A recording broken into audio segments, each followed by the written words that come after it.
Welcome to the Management Track panel discussion of PNSQC 2021.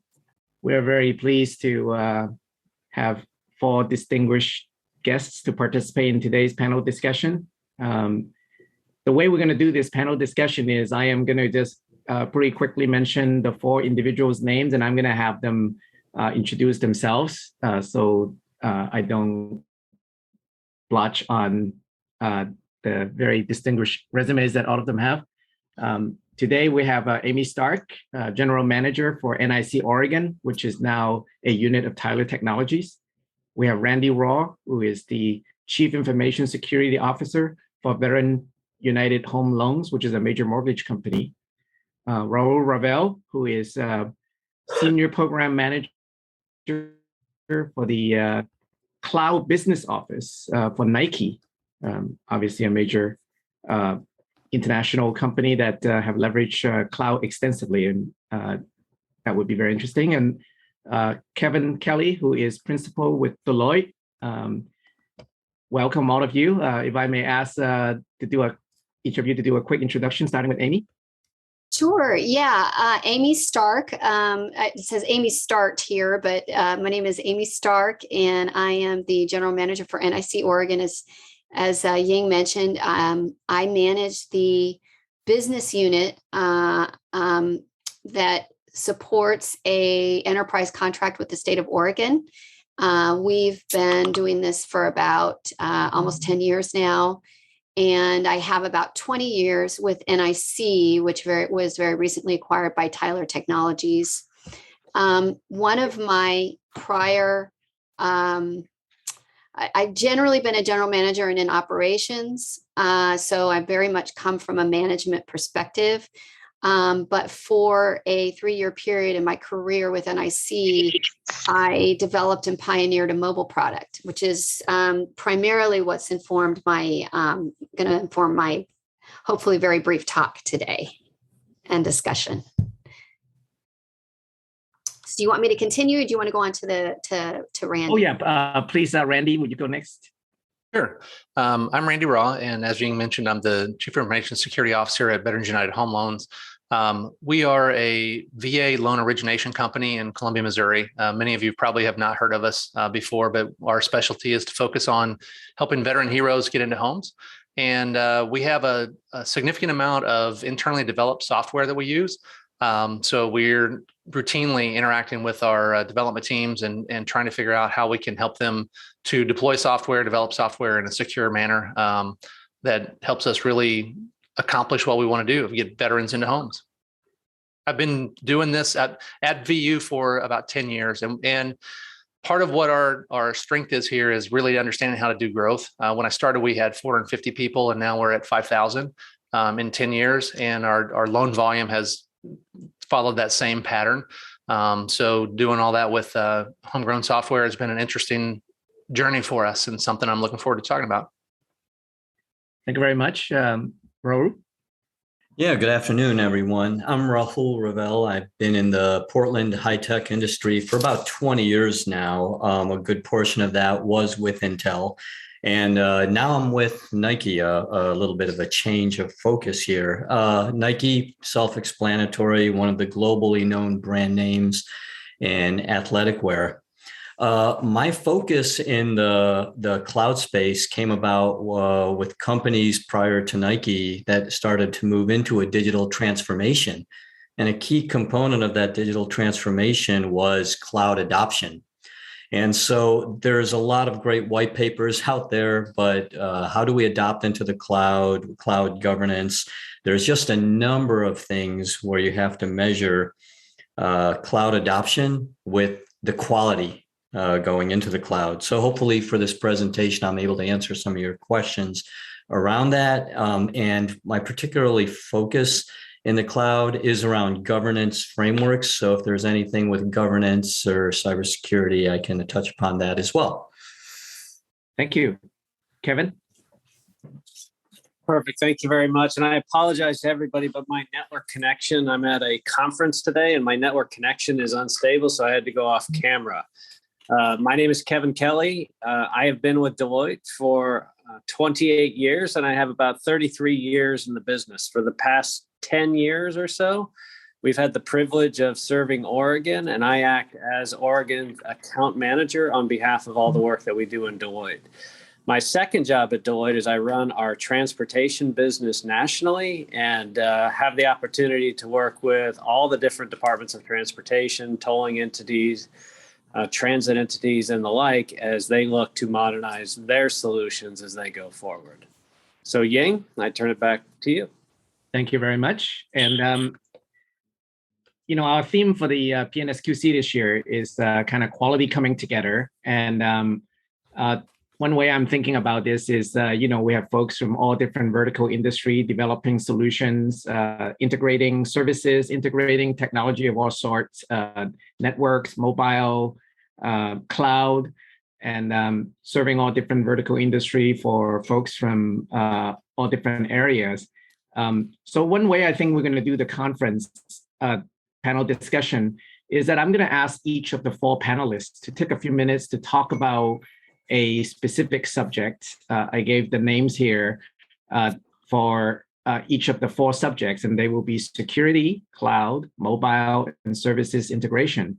And I'm going to ask Randy to first speak a few minutes, 3 or 4 minutes, and then we'll have a few minutes of discussion, and then we'll move on to the second subject, which is cloud, and I ask Ruel to talk about that for a few minutes and so forth.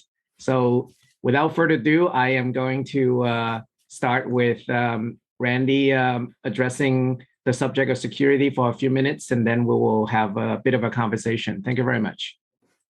Speaking with a broad topic of security, it was kind of struggle with where do you start, and I think the place where you start was something that I've heard throughout the conference numerous times, of that kind of the shift left philosophy of helping to understand how we can get security further up the development chain to understand better what the individual development teams are trying to do, so that we can be the department of KNOW, no, not NO. Now, that's something that we've really tried to work to develop in our organization, is helping to understand how we can do things in the most secure way that we can, understanding we're not going to be Fort Knox, understanding we're not going to solve all the security issues, because in reality, we weren't solving them anyway. What we want to do is be engaged in the conversations and be engaged early, so we can talk about how we can maybe make a 1-degree change early on that eliminates a lot of different security vulnerabilities later down the path. It's one of the things that we've been focusing a lot with our development teams on, helping to understand not only just publicly exposed endpoints, but what are we doing internally, and making sure that we're not creating a soft, gooey inside shell of, we're behind the firewall, we don't have to worry about that. Because as you begin migration to the cloud, and I'm sure Raul's going to talk about this, you can't take that approach. That's a good way to end up in the news in a bad sort of way. At the same time, we also have to figure out what our identity and access management looks like, because that's one of the things that we struggle with internally here.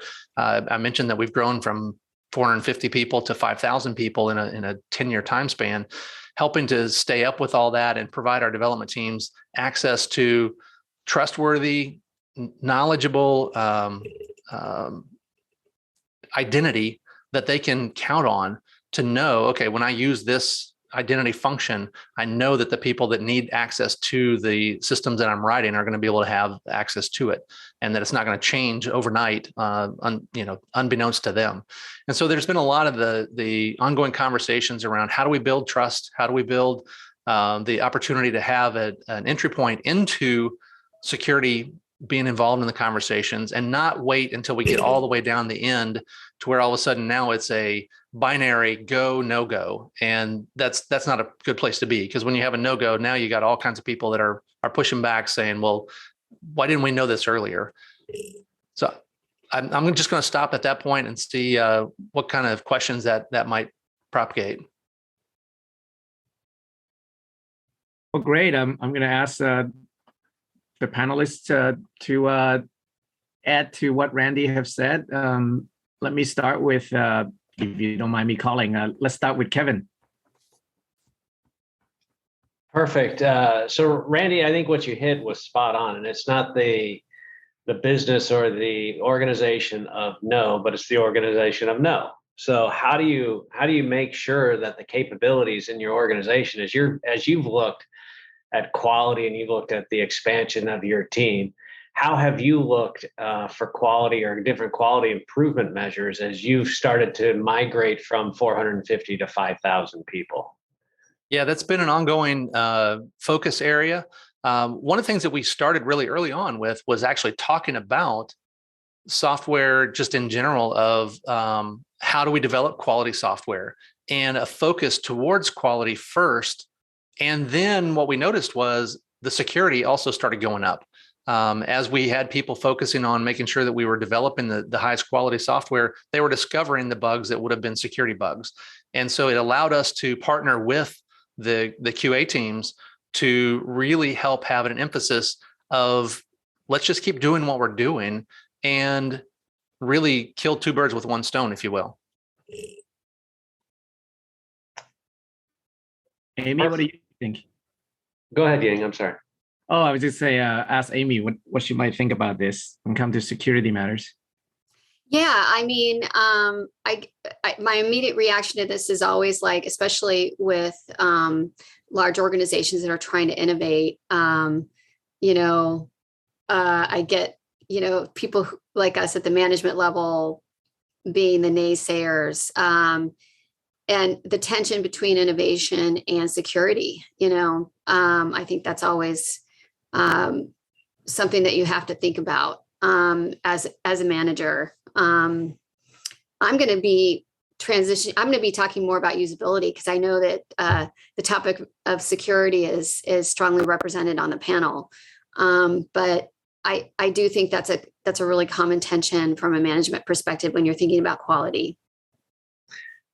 Randy, let me ask you another question, if you don't mind. So as you look at quality, and it's all about the management of expectations, how are you managing the expectations of your customer as you look at the expansion of 450 to 5,000 or whatever domain you may be associated with? Yeah, so we view our customer as typically the internal customer, but we also try to look at it of who the company's customer is as well. For example, one of the things when we first started rolling out a customer portal was the understanding that we needed to do multi-factor authentication. I mean, we're a financial services company. We're collecting documents that are containing sensitive information. So how do we end up in a position from a UX perspective that we're not just creating so much friction that the end user, or the customer in this case, the external customer, is unable to get enrolled in multi-factor. And that was a bit of a challenge for us out of the gate because the deployment that we had done had a lot of friction. And so we had to come back, and we really did follow let's do this iteratively. And the first iteration was not very good.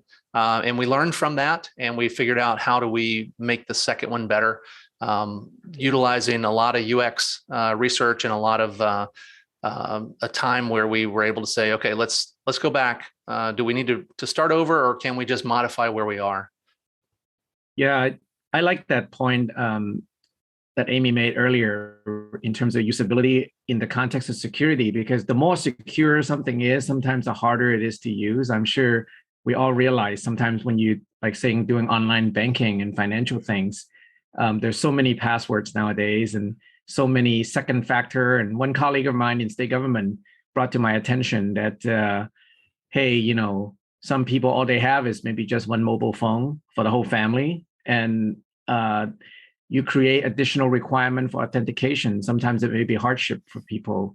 Rahul, what do you think? I mean, in the consumer space, that must be a consideration, right? Yeah, now the cell phone or mobile device has become as ubiquitous as your house keys or your wallet. And I know a lot of security to get to an agnostic space has been pushing things down, where trying to make it as foolproof as possible for the mobile devices.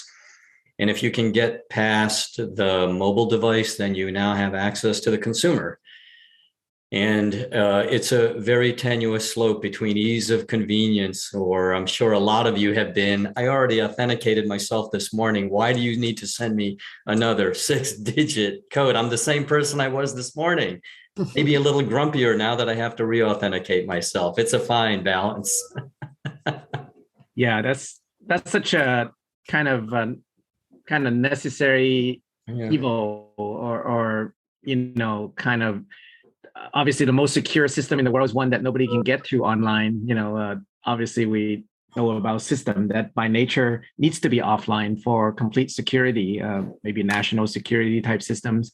Maybe this is a good time to segue into the next topic about cloud. That obviously cloud is about trying to create infrastructure that's as flexible as possible for organizations as well as for the end users.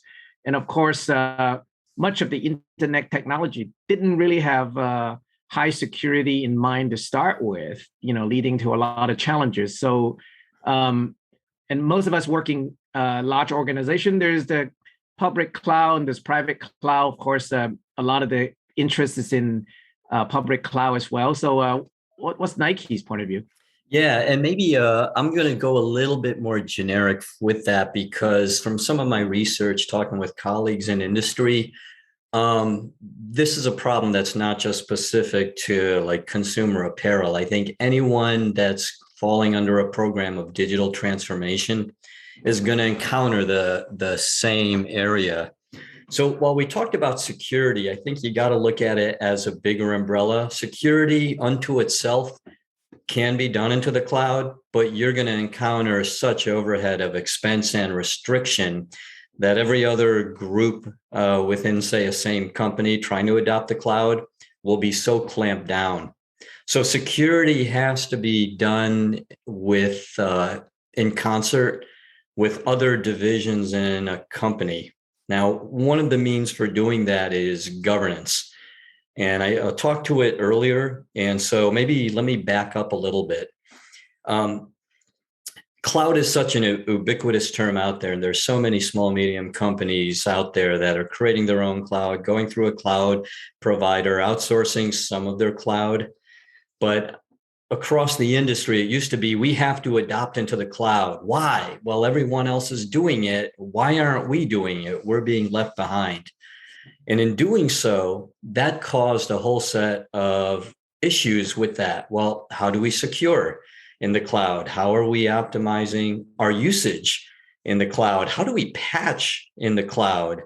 We're in the cloud. Are we actually tracking any regulatory actions? So now the convenience of that cloud has spawned a whole nother set of issues. It might not have been a security issue before one area, and now it is because the cloud introduced something new. So I think one approach is just governance.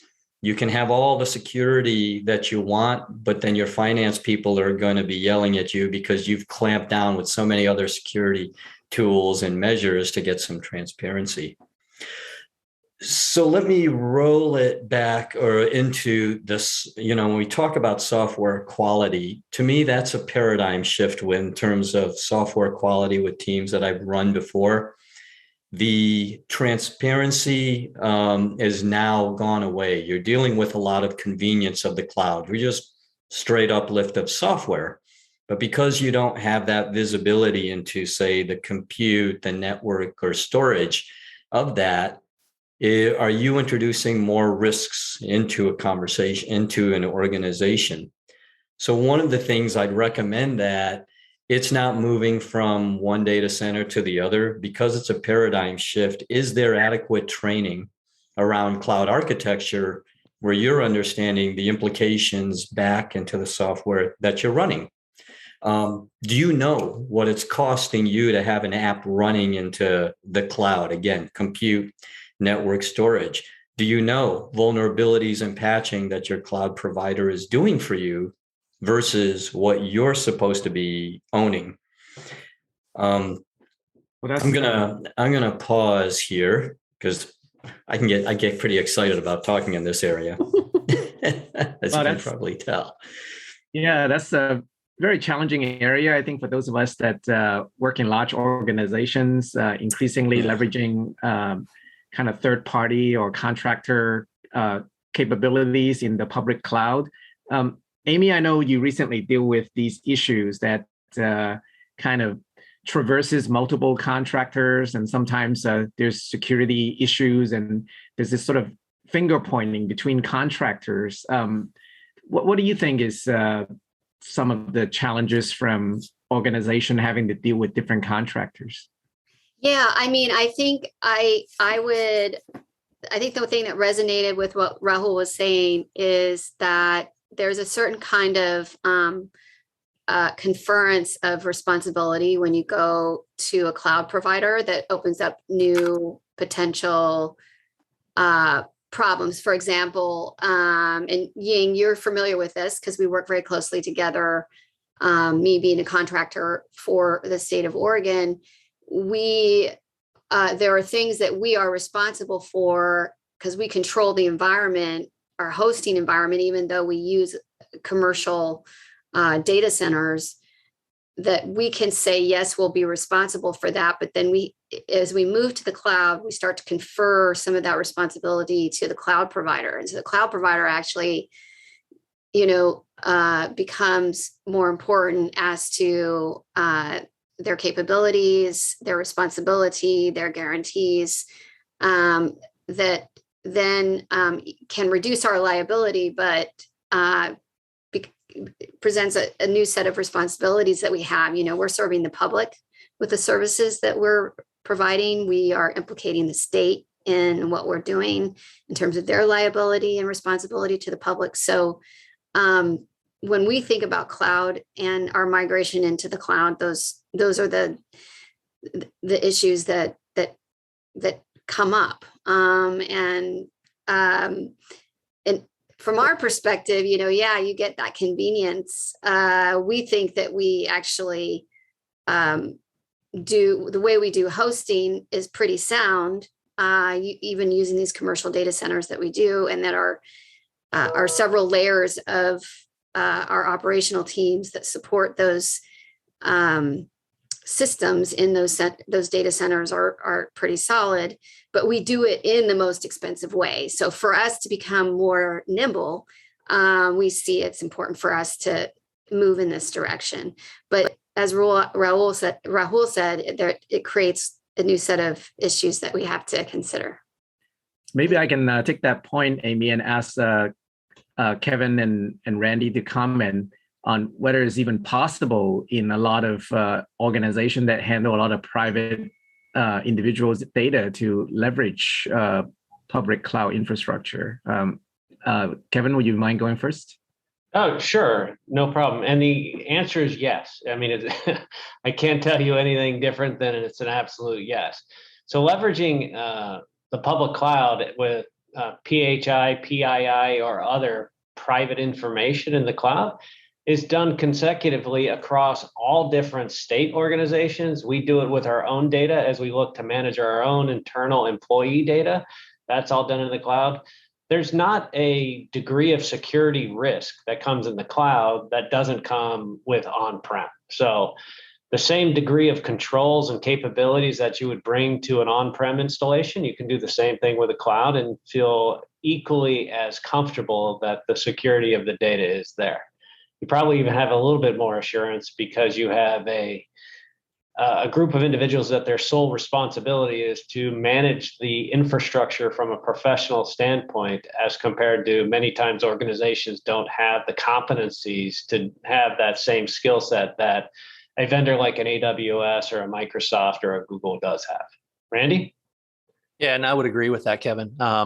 We know that there are lots of organizations that are putting PII in the cloud and doing it safely. It does require a different way of thought. Rahul already mentioned some of it, and Amy talked about it, the shared responsibility model. I mean, if you're running full stack VMs in any of the public cloud instances, you have the same level of responsibility for patching those machines and everything else as you do on-prem. Maybe more because they're in a public space where people are always poking at them. But when you migrate to containerization and serverless sort of things, now that responsibility changes but so also do the tools, the visibility, and the skill sets of both the development teams and the security teams. That's been one of our challenges, is getting our security team level of skill up, and what tools are we going to be able to use to approximate similar sort of functionality. But like Kevin mentioned already, or maybe it was Raul, some of the native tools that are in the cloud functions are actually better than what we have on premise. And you can potentially secure things in a similar sort of way. Some of the wireless tools in our premise-based wireless functionality leapfrogged some of the legacy technologies that we had on the wired side in our buildings. Cloud functionality has sometimes leapfrogged what we have premise, because there was no legacy to have to deal with. And you just have to look at it from a different perspective. You really have to think about architecting and designing things from the beginning with security in mind. It can't be a bolt-on because it doesn't work well as a bolt-on. So you've really got to integrate it together. And that requires a different way of thinking on all sides. Thank you very much, Randy. I am going to move on to the next topic. I'm sorry, the amount of time we have is not a lot. We are like ticking on world hunger and world peace problems all at the same time. So thank you for your patience and working with me. Amy, may I ask you to talk a little bit about mobile and in terms of its promise and challenges in your vertical industry? Yeah, I would say this is another one of those, like, boy, how can I encapsulate this in 3 minutes, 4 minutes, because it's such a big topic. But I knew we had some incredible security, we're going to have some really fascinating security discussions on here. So I'm not going to really touch too much on security, but I am going to talk a little bit about my experience in mobile and how we had to really rethink it from a user experience perspective. Not just, user experience is often confused with usability. And because I work in an industry where we have to think about the lowest common denominator, that sounds negative, but because we serve the general public through our contracts with states and local governments, we have to think of the most unsophisticated to the most sophisticated when we think about mobile. And can we come up with some standardized ways of, when I think about software quality from a mobile perspective, I think a lot about the user experience and how can you create a user experience that's enjoyable for the most and least sophisticated users, which is an incredible challenge. And I'm sure I could see our panelist from Nike, because he's probably thinking of it in the same terms. His consumer base is also covers a broad similarly broad spectrum, right?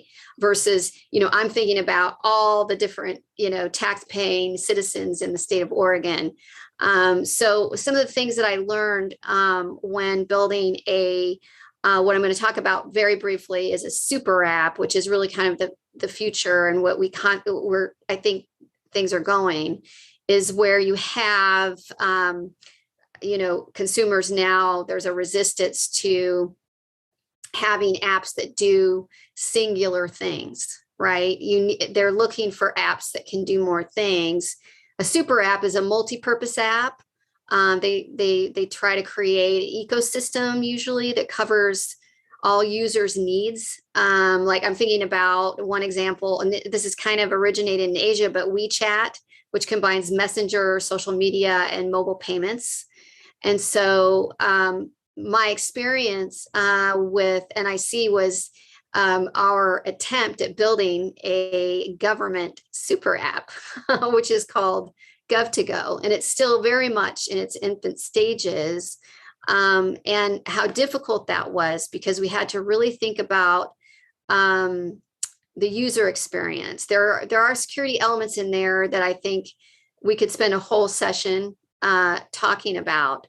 But when you design for the small screen, when you design for the mobile experience, you have to think about it completely differently than you do if you think about your end user that's sitting in front of a desktop that is Yeah. Go ahead. I'm sorry. Go ahead. Oh, I said that's such a great point about kind of the modern movement toward like ecosystem Oh, yes. and then you mentioned absolutely. WeChat.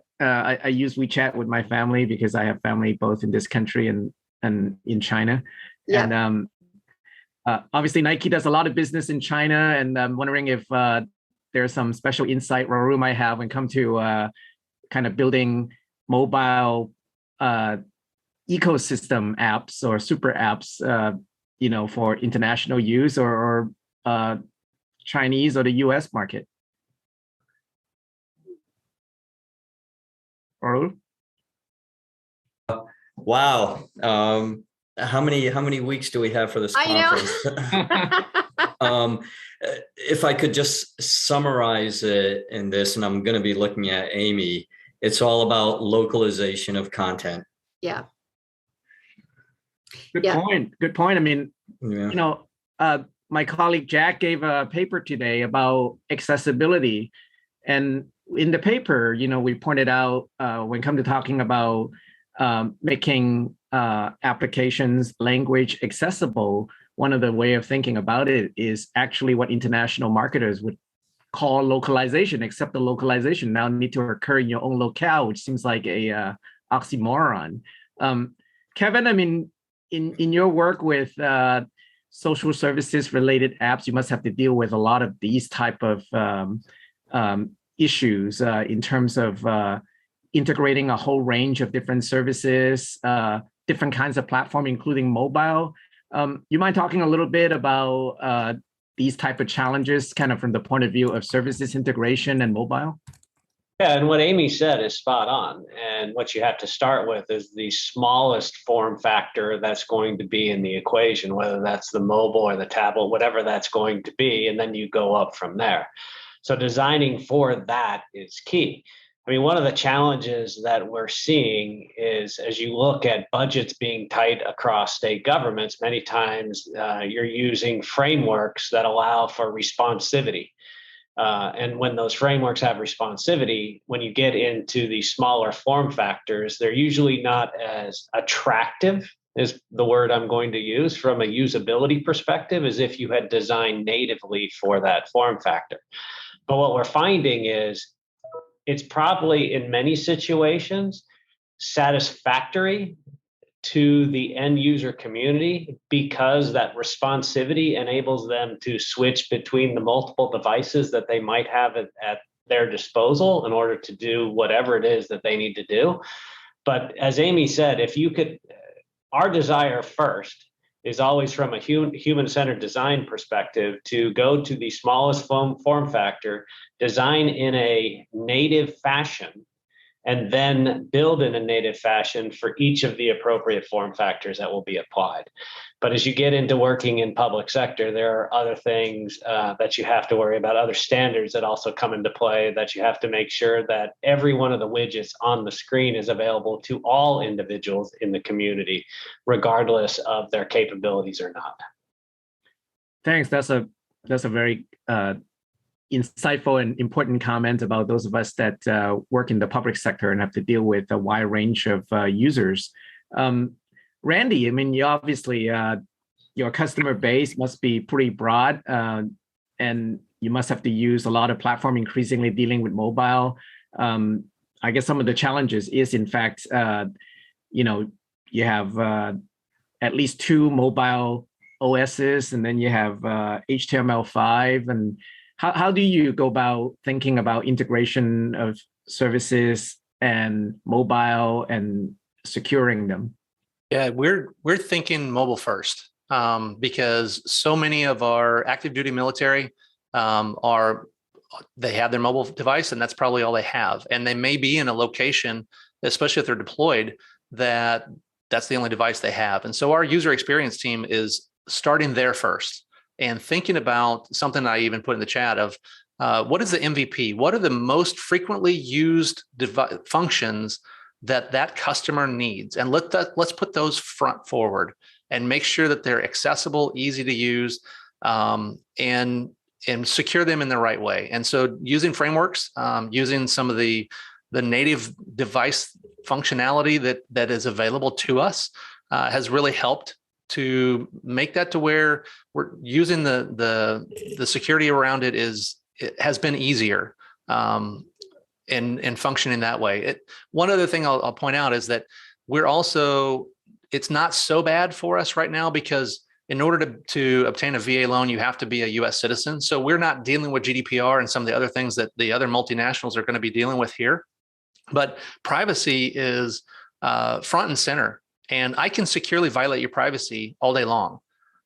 So I can have security without privacy, but I can't have privacy without security. And so we're having to also partner up with our privacy partners internally to talk about how can we make data available and what apps can do different things. As we think, we don't have a super app yet. We're still fairly focused on our apps being a little more singularly focused, but we're beginning to go down that path. And that's something that we're going to have to explore as we continue on. Yeah. Hey, Randy, quick. If I can just add one thing to what Randy just said, Ying, if I may, with one of the central tensions too with privacy and security is personalization, because the experience on your mobile to be useful. I love this quote. I got this quote from a UX pioneer named Alan Cooper, and it says, when you're thinking about the mobile experience, it should be quietly competent and helpful, and not whine, nag, badger, and make excuses. So you need to have the mobile app itself needs to know about you, right? So that it's not creating extra steps. It's anticipating what you need, right? And any mobile application is going to ask you to share some aspects of yourself. Some of it could be private and fall in the privacy and security realm. But in exchange, you get something that's quietly useful and competent and doesn't nag and ask you or make excuses or ask you for things over and over again, and make that experience difficult. You have to remember that the experience of using a mobile device, the context of using it is very different than when you're stationary and sitting in front of a laptop. It has a much smaller form factor, as Kevin was talking about. It needs to be designed with user interface elements that can anticipate your needs, because you don't have a lot of space to type and describe what you need, right? So you have to really think about UX very, very differently with a mobile device. And as I mentioned, there's a natural tension that is always going to be in making those experiences better and better with security and privacy, because the more the app knows about you, the more competent it is in serving your needs. And that's one of the central difficulties, I guess, in making that experience streamlined, smart, intelligent, without violating your privacy. Thank you very much. Making you feel comfortable about it. Yeah, sharing your information. Thank you very much, Amy. Unfortunately, we truly didn't allocate enough time for this very interesting and productive conversations. What I can promise is in the future, if you folks are available, our panelists, I want to arrange for a 1-hour meetup, to kind of follow on this conversation that we started. There are another panel that's going to be coming in shortly. So I'm very reluctantly have to end this conversation at this point in time. And thank you to all our panelists for joining us today. And I do wish that I can involve them one more time in a monthly meetup where we will make it available to not only the PNSQC community, but all of the state staff with the state of Oregon. I think they would very much be benefited by a conversation like this. Thank you, all of you, and have a nice day. Thank you, Ying. Thanks. Thank you, everybody. Bye-bye.